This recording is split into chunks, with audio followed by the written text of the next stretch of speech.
Évangile de Marcos, Marc en français, chapitre 14. Or, 2 jours après, c'était la Pâque et les pains sans levain. Et les principaux prêtres et les scribes cherchaient comment se saisir de lui avec habileté et le tuer. Mais ils se disaient, non pas pendant la fête, sinon il y aura un tumulte du peuple. Et étant à Béthanie, dans la maison de Shimon le lépreux, à table, une femme vint à lui avec un vase d'albâtre rempli d'un baume de nard pur et très coûteux. Et ayant brisé le vase, elle le répandit sur sa tête. Mais certains de ceux qui étaient là furent indignés et se dirent entre eux, « Pourquoi cette perte du baume a-t-elle été faite? Car on aurait pu le vendre plus de 300 deniers et les donner aux pauvres. » Et ils la menaçaient. Mais Yoshua dit, « Laissez-la, pourquoi lui faites-vous de la peine? Elle a fait une bonne œuvre envers moi.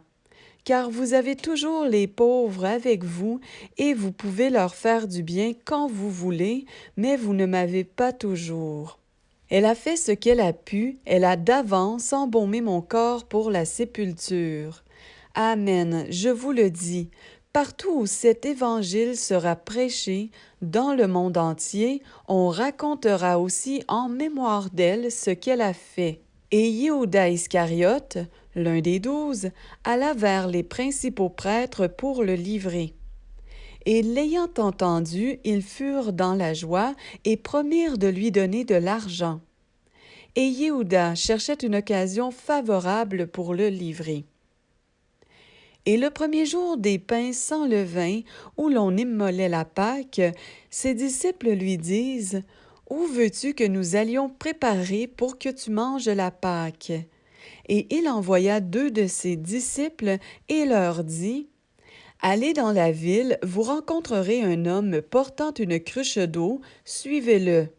Et où qu'il entre, dites au maître de la maison, « Le docteur dit, où est l'auberge où je mangerai la Pâque avec mes disciples? » Et il vous montrera une grande chambre haute, meublée et toute prête, c'est là que vous ferez les préparatifs pour nous.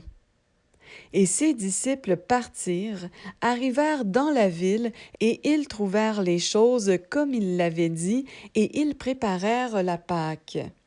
Et le soir étant venu, il vient avec les 12.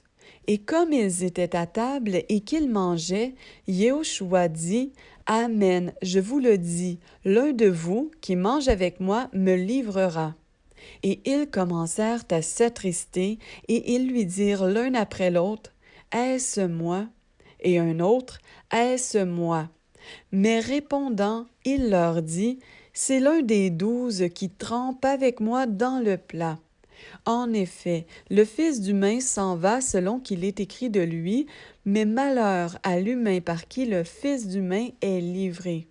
Mieux vaudrait pour cet humain qu'il ne soit pas né. Et pendant qu'ils mangeaient, Yehoshua prenant du pain, et ayant prononcé la prière de bénédiction, le rompit et leur donna, et dit, « Prenez, mangez, ceci est mon corps. » Et, prenant la coupe, et ayant rendu grâce, la leur donna, et ils en burent tous. Et il leur dit, « Ceci est mon sang, celui de la nouvelle alliance, qui est répandu pour beaucoup. Amen, je vous le dis, je ne boirai plus du fruit de la vigne jusqu'au jour où j'en boirai du nouveau dans le royaume d'Élohim. » Et ayant chanté des hymnes pascals, ils se rendirent à la montagne des Oliviers. Et Yehoshua leur dit, « Vous serez tous cette nuit scandalisés en moi, car il est écrit, « Je frapperai le berger, et les brebis seront dispersées. » Mais après que je serai ressuscité, je vous précéderai en Galilée. » Mais Pétros lui dit, « Quand même tous seraient scandalisés, je ne le serai pourtant pas moi. » Et Yehoshua lui dit, « Amen, je te le dis, aujourd'hui, cette nuit même, avant qu'un coq ait chanté 2 fois, tu me renieras 3 fois. » Mais il disait encore plus fortement, Quand même il me faudrait mourir avec toi, je ne te renierai jamais. Et tous lui dirent la même chose. Et ils se rendent dans un lieu appelé Gethsémané, et Yoshua dit à ses disciples, asseyez-vous ici jusqu'à ce que j'aie prié. Et il prend avec lui Pétros, Jacob et Johanan, et il commença à être saisi de frayeur et d'angoisse. Et il leur dit, mon âme est très triste jusqu'à la mort, restez ici et veillez. Et s'en allant un peu plus en avant, il se jeta contre terre et pria que s'il était possible, cette heure s'éloigne de lui. Et il disait, Abba, Père, toutes choses te sont possibles. Éloigne de moi cette coupe. Toutefois, non pas ce que je veux, mais ce que tu veux. Et il vient et les trouve endormis, et il dit à Pétros, Shimon, tu dors. Tu n'as pas été capable de veiller 1 heure. Veillez et priez, afin que vous n'entriez pas en tentation.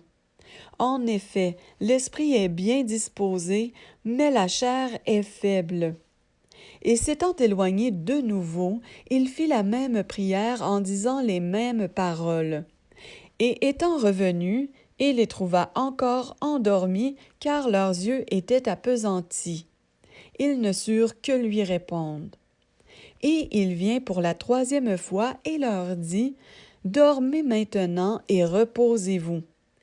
C'est assez, l'heure est venue, voici le Fils d'humain s'en va être livré entre les mains des pécheurs.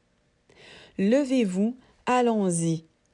Voici, celui qui me livre s'approche. Et immédiatement, tandis qu'il parlait encore, survient Yehuda, l'un des 12, et avec lui une grande foule ayant des épées et des bâtons, envoyés par les principaux prêtres, par les scribes et par les anciens.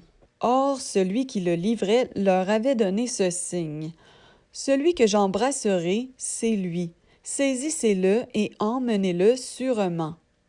Et aussitôt arrivé, il s'approcha de lui en disant, Rabbi, Rabbi. Et il l'embrassa tendrement. Et ils mirent les mains sur lui et le saisirent. Mais un de ceux qui étaient là présents, tirant son épée, frappa l'esclave du grand prêtre et lui emporta l'oreille.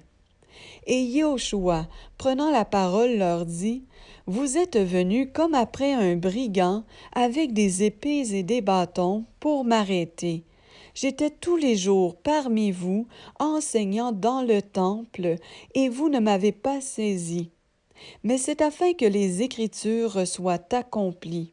Et eux tous l'abandonnèrent et s'enfuirent. Et un certain jeune homme le suivait, enveloppé d'un linceul sur le corps nu. Et quelques jeunes gens le saisirent. Mais lui, abandonnant son linceul, leur échappa tout nu. Et ils emmenèrent Yoshua chez le grand prêtre, où s'assemblèrent tous les principaux prêtres, les anciens et les scribes. Et Pétros le suivait de loin jusque dans la cour du grand prêtre. Et il était assis avec les serviteurs et se chauffait près du feu. Mais les principaux prêtres et tout le Sanhédrin cherchaient quelques témoignages contre Yoshua pour le faire mourir, mais ils n'en trouvaient pas. Car beaucoup rendaient de faux témoignages contre lui, mais les témoignages n'étaient pas concordants. Et quelques-uns s'élevèrent et portèrent de faux témoignages contre lui, disant, nous l'avons entendu dire, moi, je détruirai ce temple fait de mains d'hommes, et en 3 jours, j'en rebâtirai un autre qui ne sera pas fait de mains. Même sur ce point-là, leur témoignage n'était pas concordant. Et le grand prêtre, se levant au milieu, interrogea Yoshua en disant, « Ne réponds-tu rien? Qu'est-ce que ceux-ci témoignent contre toi? » Mais il garda le silence et ne répondit rien. Le grand prêtre l'interrogea de nouveau et lui dit, « Es-tu le Machia, le fils du béni? » Et Yehoshua lui répondit, Moi, je suis. Et vous verrez le Fils d'humain assis à la droite de la puissance et venant sur les nuées du ciel. Et le grand prêtre déchira ses tuniques et dit, Qu'avons-nous encore besoin de témoins? Vous avez entendu le blasphème, que vous en semble? Alors tous le condamnèrent comme étant digne de mort. Et quelques-uns se mirent à cracher sur lui, à lui voiler le visage, à le frapper à coups de poing en lui disant « Prophétise !» Et les serviteurs lui donnaient des coups avec leurs verges. Or, pendant que Pétros était en bas dans la cour, une des servantes du grand prêtre vint. Et, apercevant Pétros qui se chauffait, et l'ayant regardé en face, elle lui dit, « Toi aussi tu étais avec Yehoshua de Nazareth. » Mais il le nia, en disant, « Je ne sais ni ne comprends ce que tu dis. » Et il sortit dehors pour aller dans le vestibule.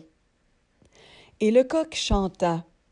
Et la servante, l'ayant vu de nouveau, elle se mit à dire à ceux qui étaient là présents, « Celui-ci est de ces gens-là. » Mais il le nia de nouveau. Peu après, ceux qui étaient là présents dirent de nouveau à Pétros, « Certainement tu es de ces gens-là, car tu es galiléen et ton langage ressemble au leur. » Mais il se mit à se maudire et à jurer en disant, « Je ne connais pas cet homme-là dont vous parlez. » Et le coq chanta pour la seconde fois. Et Pétros se souvint de cette parole que Yehoshua lui avait dite, « Avant que le coq chante 2 fois, tu me renieras 3 fois. » Et en y réfléchissant, il pleurait.